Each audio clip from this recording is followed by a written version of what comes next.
Welcome, everybody. Today we're talking to Andy Murphy of Secure Dad about the things he and I have both learned in our journeys bringing safety products to families all across the world. I hope you enjoy it. If you haven't yet, please do hit the like and subscribe buttons. It really helps us a whole lot. And if you haven't heard about my Safe Family Blueprint, check the show notes below and we'll tell you how you can get one for free. Thanks for being here today. Let's get on with the show. Hello, everybody, and welcome back to Safest Family on the Block, where knowledge is power. I'm your host, Jason, and with me today is the Secure Dad, Andy Murphy. Hello, Andy. Hey, Jason, thank you so much for having me on the show. I'm looking forward to our conversation. This is going to be absolutely great. Now, Andy founded the Secure Dad in 2016 when he realized that every parent is a protector. His passion is to help families live safer and happier lives. When he was in high school, he came to the realization that his safety was his personal responsibility. And that was a mindset change that's not only kept him safe, but his friends and family safe as well. He provides information based on proven methods, experience, and study. He's not a member of law enforcement or the military, but he has made family protection the study of his life by attending security conferences, taking safety courses, attending federal training, and he continually reads industry-leading books to stay on top of his game. This, plus his personal experience practicing situational awareness for more than 20 years, helps Andy provide reliable information. His Amazon best-selling book, Home Security, The Secure Dad's Guide, has helped thousands of people around the world, and you can hear Andy on his weekly podcast, The Secure Dad Podcast, on Apple Podcasts, Spotify, and all the other major channels.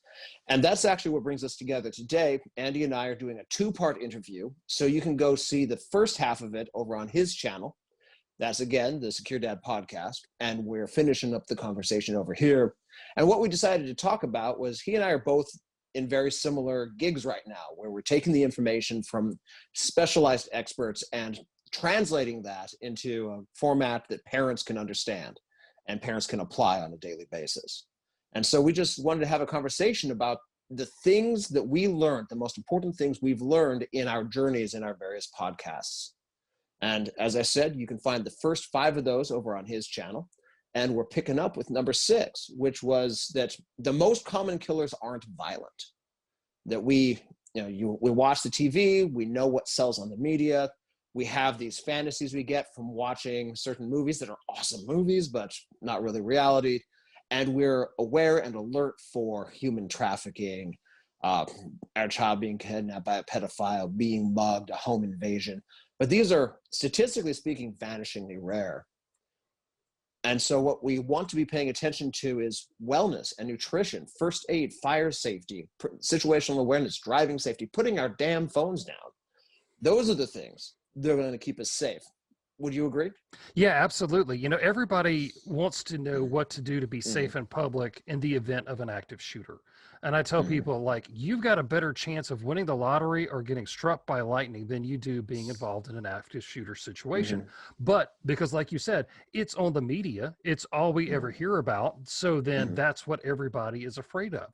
And so we're much more likely in public to run into a situation where somebody's having a medical emergency, or a child has gotten lost in a store, or something less flashy than like the excitement that surrounds an active shooter situation.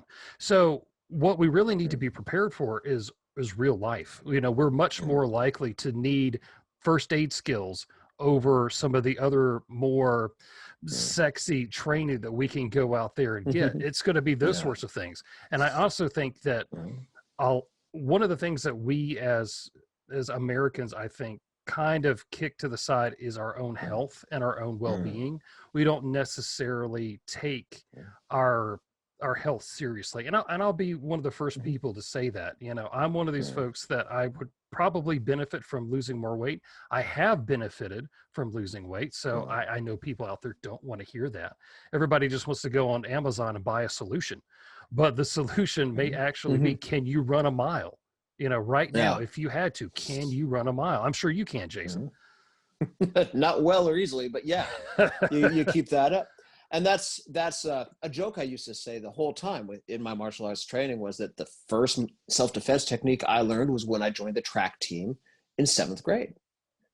And that running was the first self-defense. And now that I'm, you know, I am what I am in terms of martial arts and combative skill, but I'm also a middle-class overweight, middle-aged dude lives in the suburbs. I'm back to running being my primary form of self-defense. It's not But running, it's creating yeah, distance. Say it or tactically, creating yeah, distance. It's not running.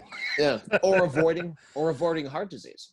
Right. Right? I Yeah. mean, Yeah. it's not a mugger who's going to get me. I'm not going to die and not see my kids anymore because I made a mistake in an alley when I'm in town. Right. It's going to be because I made a mistake at the dinner table and because I skipped my morning jog. Mm-hmm. That's the top killers for adults are all related to our weight, to our diet, and to our level of activity.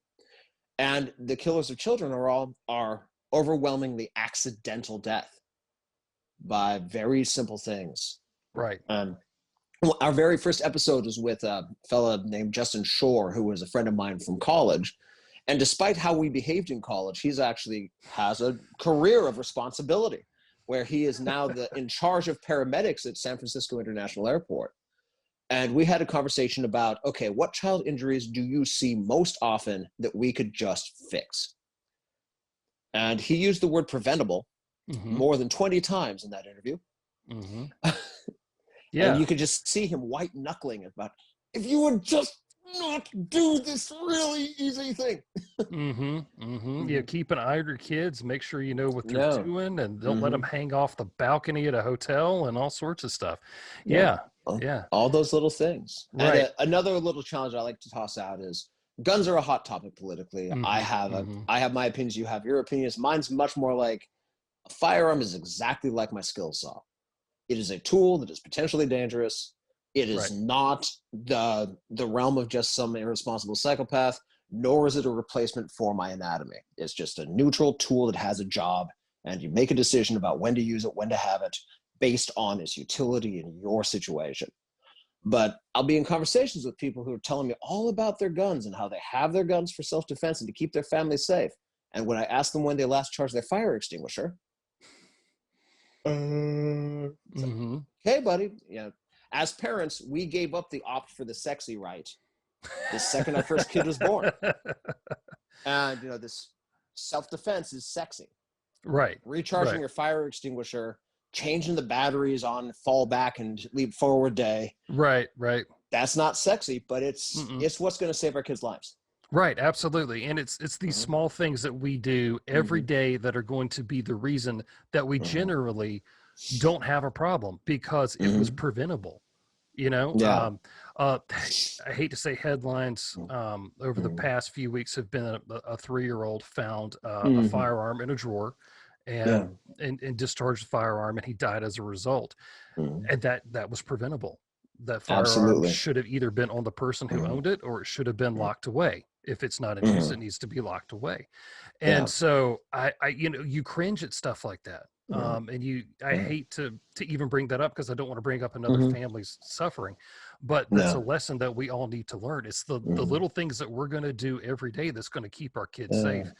Being able to, say no to the extra scoop of ice cream so that, we can better run that mile. It's going to make sure that fire extinguisher is in working order so that when I inevitably set the kitchen on fire, I'll be able to put it out. And also being able to tell your kids don't use water on a grease fire and things like that. It's imparting those sorts of knowledge. Yeah, it's, Murphy's Law is out there. I know it's out there. My last name is Murphy. I live with it every day. Weird things happen to me, but you've got to be prepared for that stuff by doing the little things along day in, day out that aren't necessarily flashy, but you're putting in the good work. Absolutely. And including, and that's the second point in this half of our episode, is awareness, building habits of awareness, the essential practice of just knowing what's going on in the world. Yeah. You've got to know what's going on, not only politically, you need to know what's going on, in your own neighborhood. We've seen so much, civil unrest popping up here and there. Immediately after the death of George Floyd, there was a riot in my city, and I didn't think my city could have something like that. And there it was. People were jumping up in police cars and smashing them and setting them on fire and all sorts of fun stuff. So we need to be aware of what the political climate is in our city and where we're going. If we have to go into town for a day, like you talked about living in the suburbs, if you've got to travel in, take a quick look at Google Maps and be aware, oh, wait a minute, these streets are all showing up red. Why are they all showing up red? Well, let me hop on Twitter real quick and I'll type in the name of the city and see what's going on and see if you can find out what's going on. Is it really traffic or is somebody intentionally blocking the streets? And if that's the case, you avoid that area. Just that little bit of awareness is going to keep you from being one of those people that you see on the news whose car is surrounded by protesters and they're trying to break the windows in. So being a little bit of awareness goes a long way. Yeah, both in terms of that kind of scouting awareness, taking a moment, even in our busy days, to check the traffic, check the weather, check the conditions that are where you're going, but also, of course, just everyday awareness, the situational awareness that I'm sure we've both had entire episodes devoted to, and of watching the world, like we were talking about in the other half on your side, about this being curious about the environment, even when we're fatigued, even when our kids are clamoring for our attention, and looking around to see what kind of threats could be there. We were talking about this before we went live about there's a hole we found out about in the drain pipe from our garbage disposal under the house. And we've been smelling something kind of weird for a few weeks. And I finally got around to getting down there and checking it out, and it's this huge mess. But if I'd been more curious, when we first found the smell, instead of distracted by the other demands of life, I would not have been spending that much time cleaning that much absolutely disgusting stuff. Right. I think there's a couple of home improvement projects where I've been right where you are. I'm like, man, if I had just noticed this last week, this would have been a whole lot easier than now. But yeah, that little bit of awareness can go a long way for you. And an important point on awareness, I think, is the concept of baseline is what the professionals are calling it now, where it's not what's going on that's going to key you into things that are important. It's changes from what usually goes on or things that strike you as weird. Right. Those are the indicators. Yeah. And you need to be able to follow your intuition when you see something is different. Wherever you go, like if you go to the grocery store and there's always the same cashier at checkout number one, you've known this person for years, they're always there, and then they're not there that day. Well, that's one thing. And then you come back later and they're not there again. Well, you need to be curious and ask, hey, where's this person at? But, that's one of the things that a lot of people don't understand about baselines. They know to look for people who are overtly acting weird. They know to look for unattended backpacks if they're going to church or to the mall or something like that. But it's the absence of an object or a person can also indicate that there is a big change in the baseline, and that is something that you need to be curious about. Where did this go? Why did it leave? Why is this not here? So that's a really good point. It's not always something that is extra. It could be something that is gone. Absolutely. And those changes, this also is true of our kids. That communication while we're watching for them, it's that change in behavior. One of our early guests was Karen Latofsky, who is one of Canada's foremost experts on suicide prevention. And she pointed out that, for example, your kid getting into death metal, wearing all black and kind of moping around like somebody on the Addams Family isn't itself an indicator of suicidal ideation or intent or risk. But if that same kid suddenly stops going to concerts and taking joy from their music, that's a warning sign. And so with our kids, that change in behavior of whatever it is, from whatever they normally are like, that is the kind of thing that can tell us that maybe there is a child predator grooming them. Or maybe there's some bullying happening at school, or maybe there's something else going on in their lives that we should, again, like you say, be curious about so that we are more aware. Right. And it's one of those things where we as parents, we have to put down our phones. We have to limit those distractions. And like you were saying earlier, make time to play that board game and to do those sorts of things where you can openly communicate with your child to understand what's going on in their lives. And don't look at it like it's a chore. I mean, this is your child. You know, this is somebody you care about, that you're willing to put your life on the line for, that you love.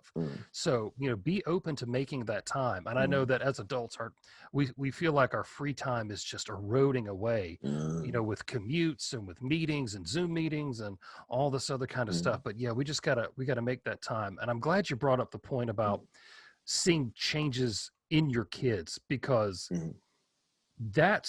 we may not always understand what's happening on the screen of our child's phone or their laptop.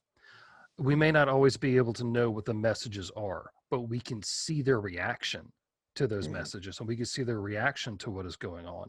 And then we can start to ask questions. You know, my police investigators friends would say they would pull on the string. And let's pull on this string. Is the whole sleeve of the shirt going to fall off, or is the string going to come loose? Is it actually nothing? Or is there something bigger at play here? And we just got to take that time to notice, have that open line of communication, to be able to talk to our kid. And if they say something terrible to us, like, oh yeah, somebody sent me a picture that I didn't like, not to freak out. You know, you've got to be able to say, okay, I'm glad you brought this to me. This is kind of where we need to go from here. So yeah, those are all good things you've got to look for. Absolutely. Now, the next item on our list was technology. That it seems like in the last 10 years, especially, safety-related technology, both security and accident prevention, has gotten much better and has gotten much cheaper. Like when you and I were both growing up, we're about the same age, I think. A good security camera system could only be afforded by a business that was doing well, or the government. That was one of the ways you could kind of tell if the government was in a building covertly, was that they actually had good cameras. But now for $200, we can have a solid security system. Yeah, absolutely. And that's good. And that's good. And I think that there's a lot of phenomenal apps out there that will help you track where your kids are, know what their battery level is, what they're doing on social media and all that kind of stuff. You take that as far as you want. But yeah, I recently did an interview with Patrick McNamara, who's Pat Mack, who wrote the book Sentinel. And he said, you know what? The world hasn't gotten more dangerous. It's just the opposite. It's actually gotten a whole lot safer, because we have these sorts of things out there. We have Blink cameras and Ring doorbells and home security systems that we can install for ourselves. And we really have to take advantage of it and make sure that we make that work for us. But there's a flip side to that. The danger is we can't outsource the security of our house to a piece of technology.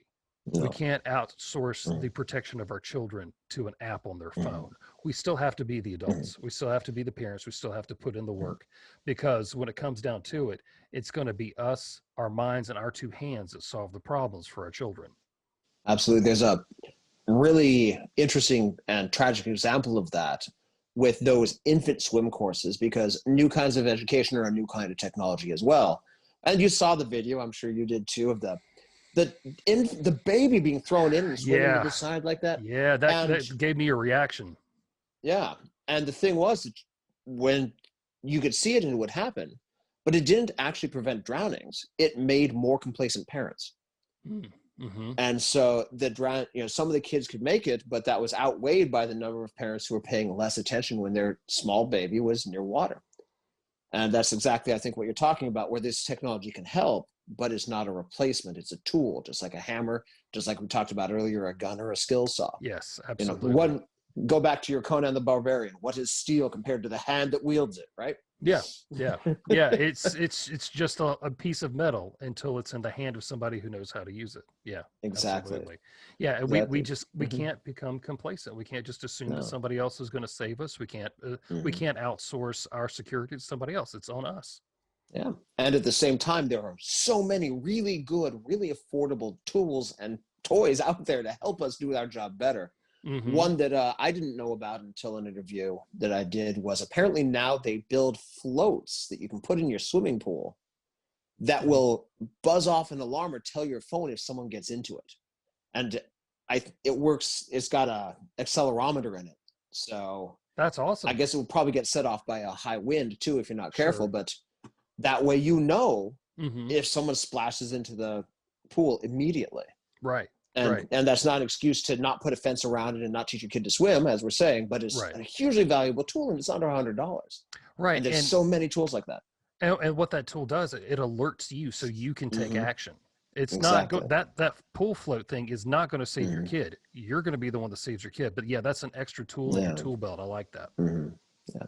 And the list goes on and on and on and on to quick clot is a kind of new thing, right? Mm-hmm. And whatever your whatever your area where you don't feel like your expertise and your training and your experience is up to snuff, you can help a little bit by getting the devices, ideally having the device in place as you learn more and become more comfortable. But it's just like, in many ways, it's like athletics, right? Mm-hmm. Where an amateur with a really good piece of equipment can maybe do okay against a professional with really bad equipment. But and a professional with really good equipment is going to be better than everybody else. Mm-hmm. And thinking about our safety in that same way, that getting the same good equipment, because it's not a competition, but it is our most important job. Yeah, have the right tools in hand. Right. Yeah. Byron Rogers likes to talk about the difference between hardware and software. Hardware is the stuff that, you go out and buy. It's the firearms. It's, the fire extinguishers and all that sort of stuff.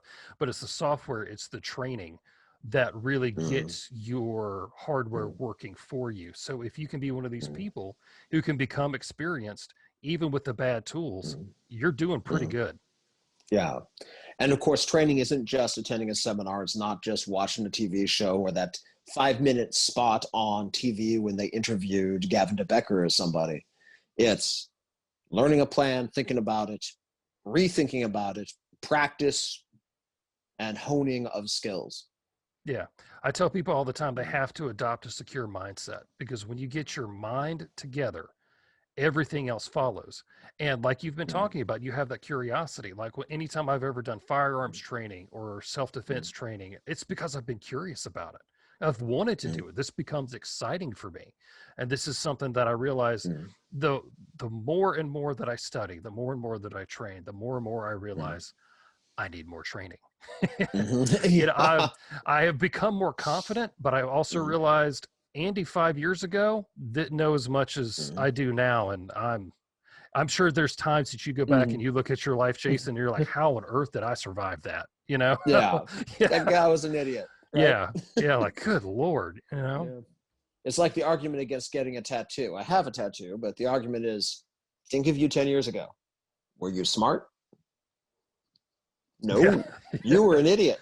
10 years from now, that guy's going to be looking back at you now and think that guy was not qualified to make a decision to get a tattoo. Right. Right. Yeah. And on the topic of building skills and practicing skills, you said that the most important self-defense skill that you learned was de-escalation.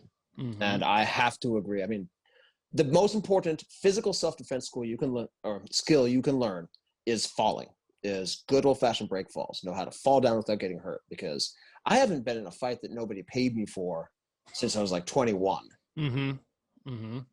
I fell down twice this year already. Yeah. Right? Yeah. But beyond that, that's the physical skill, but the de-escalation is so important. Right. Yeah. Because you have to, as a parent, as a human being, as an adult, you need to be able to check your ego at the door. You got to be able to say, you know what, I may not win an argument with a drunk guy at the hotel bar, but is that something am I going to be proud of that? That I sat here and argued this guy down, I'm going to put that on my resume? No, I'm not. But what people are going to remember is I got loud with a drunk guy at a hotel bar and he punched me in the face. That's not what you want to be known for. So being able to see somebody who is really trying to ramp things up and is really upset, and be able to take that person and calm them down, slow their speech patterns, slow their breathing, bring them down. This is actually where it's good to bring somebody down to your level, because they're up here and you're down here. You bring them down to your level and you can talk to them. And to me, that is much more skillful than winning a physical combat. I like to be able to take it mentally. That's some very, art of war stuff there. So to be able just to take your enemy and win without fighting is a phenomenal skill set to have that you can use as a police officer, as a parent, as a cook, you name it. De-escalation works phenomenally in everyday life. Absolutely. And it's also a great example to set for our kids. Mm-hmm. That we are inundated, especially as fathers, we are inundated by the media. And I'm not one of those guys like, media are bad. It's just media is a thing and you have to know how to use it right. But we're inundated with images of dads and men responding to threats by engaging with that threat in a combative scenario. And that's not the example we want our kids to grow up with. We don't want, our kids are going to be our kids, even if they just got out of a 10-year stint in the Marines. They're still our kids. Mm-hmm. And we don't want our kid at the age of 42 to get stabbed in a bar fight. Right. Right. And so leading that example. And I think that this is one of the places where martial arts training, firearms training, combatives training has some of its most powerful value, which is once you've gotten to a level of training, when that guy at the bar, when that guy on the L train starts mouthing off to you, you can confidently walk away with that feeling merciful instead of listening to that shoulder devil yap at you about how you were a pussy. Yeah. Right. Yeah. And that's hugely valuable. And then having the skills to de-escalate and being able to remain calm enough in that pocket to access those skills. Like you said, going from talking like this to talking like this to somebody can bring the whole situation back down. That's hard to do in the moment. Yeah, I think one of the reasons that I really want people to understand de-escalation is because I don't ever want to be in a physical confrontation where I am rendered unconscious. Because if I'm in a fight and I knock somebody else out, fight's over right then and there. But we see videos all the time where somebody gets knocked out, somebody finds that lucky, knockout spot that I'm sure you know very well, and the person continues to hit them after they cannot defend themselves anymore, and that's where the real damage is done. I want to avoid that situation at all costs. So what is it that I'm going to do to make sure that doesn't happen? And that becomes my first line of defense. I don't want to have to get involved in a physical confrontation unless it is absolutely necessary. And I'm pretty sure you've trained hundreds of people to do the same thing, right? Exactly. And just telling folks to calm things down. The techniques you mentioned are really valuable. You can go find books and courses on this. One of the other tricks that I like is sometimes someone can't be calmed down. Yeah. Don't yell, calm down. Yeah. Never say that. Don't do that. And they can't be manipulated into it either, but they can be confused. Right? Never argue with it. You can't win an argument with a drunk, but you can confuse a drunk. And the same is true of people who are under the influence of other substances and people who are mentally ill, that you might not be able to just, hey man, no problem. There's no problem here. I'm just going to back off, but you can sometimes confuse them.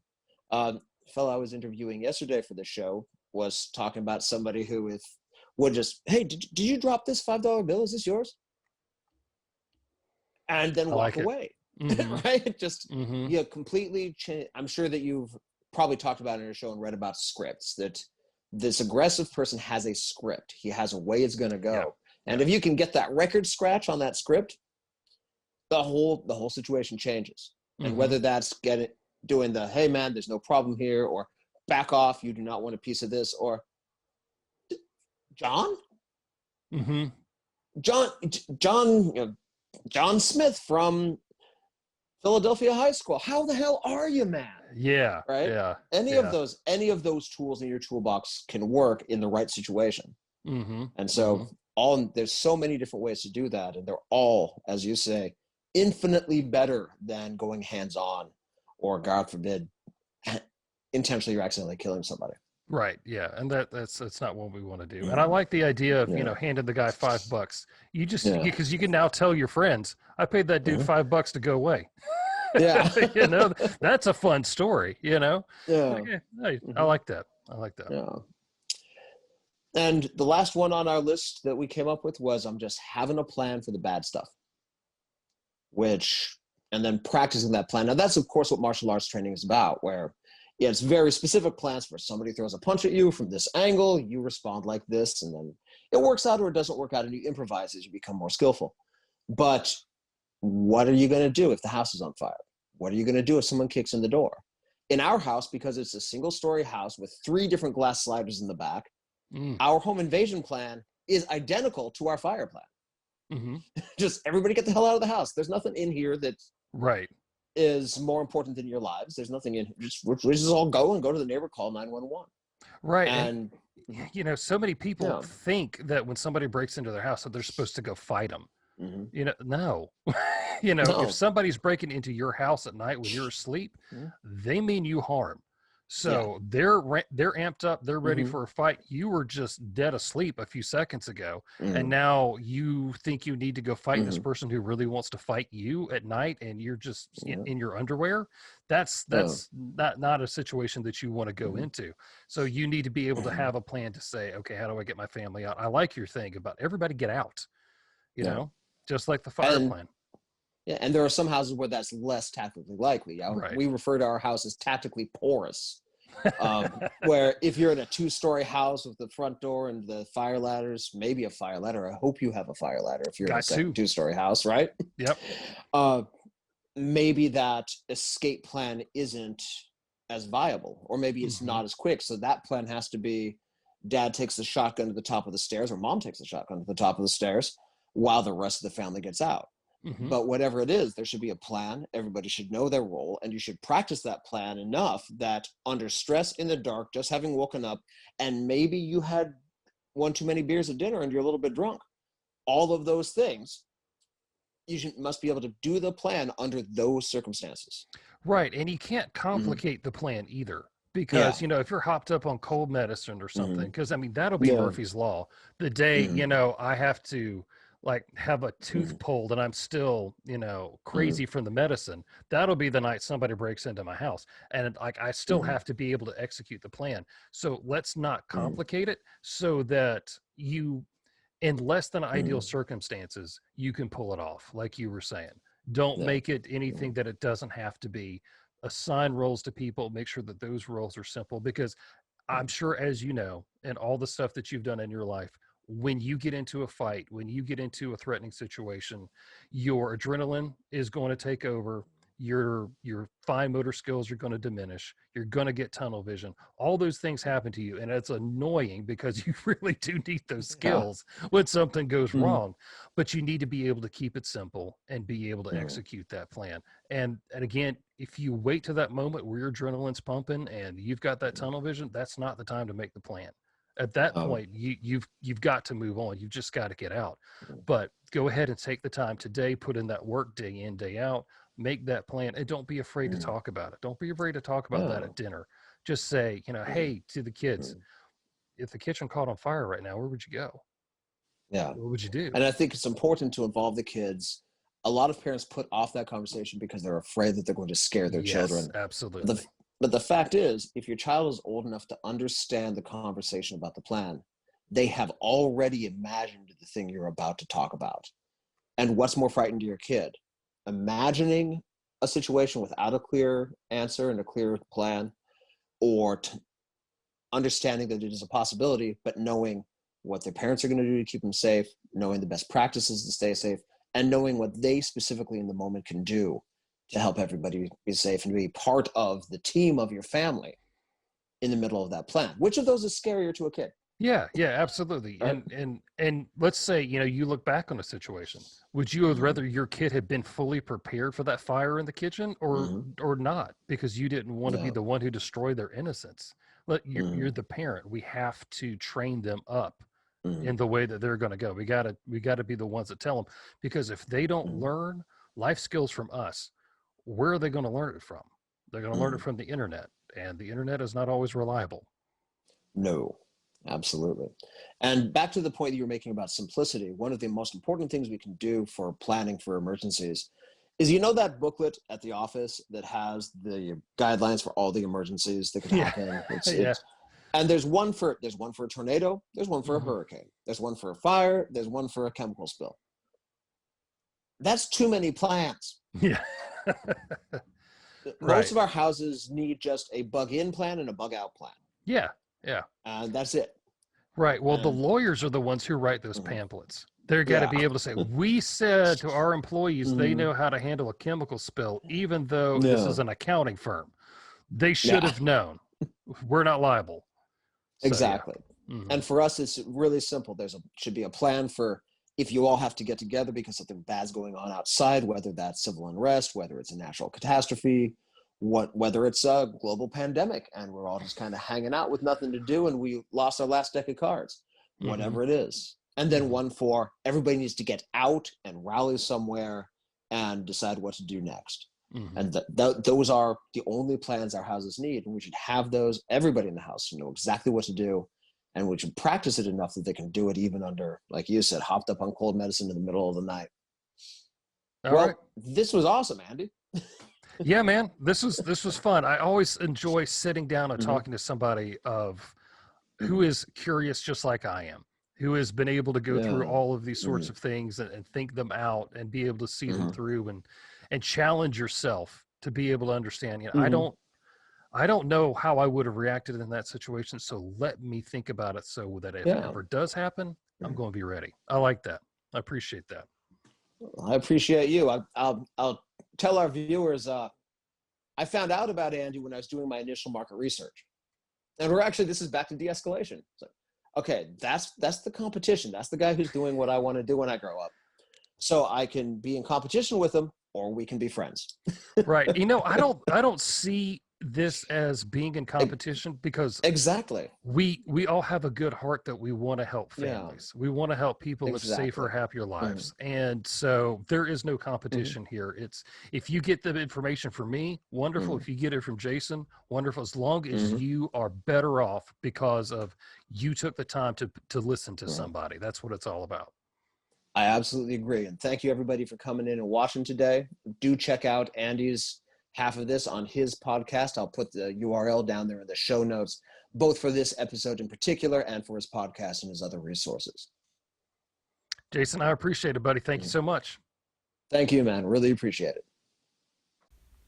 Thanks for watching today. If you loved what you saw, please do hit the subscribe button and the like button. Tell your friends. Click on those links above to go to the full version of this video or another of our shorter synopses. Thanks again. Hope to see you soon.